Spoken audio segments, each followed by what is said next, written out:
এবারের খবর চোখ কপালে ওঠার মতো।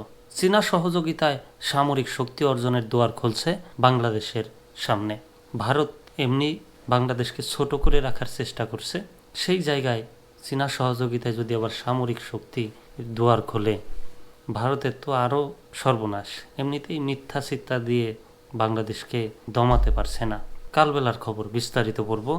বাংলাদেশের উন্নয়নের এক অন্যতম অংশীদার চীন, একই সঙ্গে চীন বাংলাদেশের দ্বিতীয় বৃহত্তম বাণিজ্যিক অংশীদার। সাম্প্রতিক প্রেক্ষাপটে দুদেশের এই ব্যবসায়িক সম্পর্ক আরও মজবুত হচ্ছে। সামরিক দিক থেকেও ঢাকার সঙ্গে বেইজিংয়ের সম্পর্ক ব্যাপক, যা দিনে দিনে আরও বাড়ছে।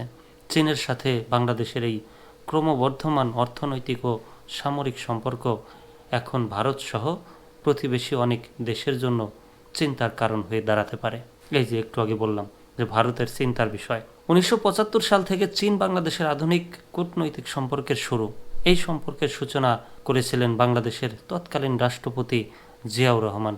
1975 সালের শেষে ও 1976 সালের শুরুতে চীন বাংলাদেশ সম্পর্কের যে ভিত্তি রচিত হয়েছিল, তার প্রধান অবলম্বন ছিল নিরাপত্তা ইস্যু।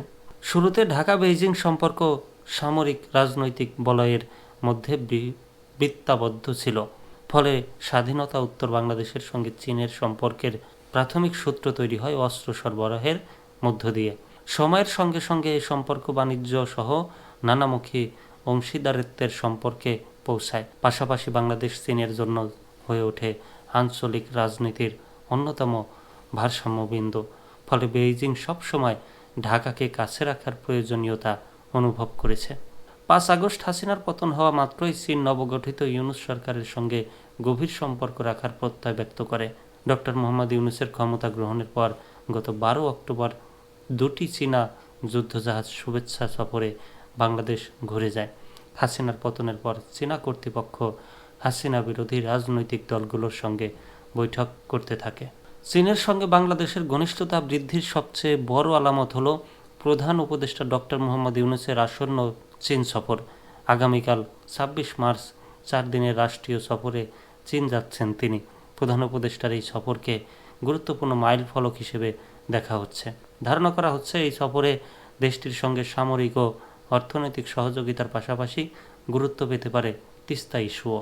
ডক্টর ইউনূসের এই চীন সফরকে সামরিক দিক দিয়ে অত্যন্ত তাৎপর্যপূর্ণ বলে মনে করা হচ্ছে। ধারণা করা হচ্ছে চীনা প্রেসিডেন্টের সঙ্গে বসে তিনি বাংলাদেশের ভবিষ্যৎ সামরিক উচ্চাকাঙ্ক্ষা অর্জনের সহযোগিতার গ্যারান্টি নিয়ে আসবেন। পররাষ্ট্র বিষয়ক উপদেষ্টা মোহাম্মদ তৌহিদ হোসেন এরই মধ্যে বলেছেন, ঢাকা বেইজিং সম্পর্কের গুরুত্বপূর্ণ উপাদান প্রতিরক্ষা সহযোগিতা, যা অন্তর্বর্তী সরকার অব্যাহত রাখতে চায় বলে ইঙ্গিত দিয়েছেন তিনি।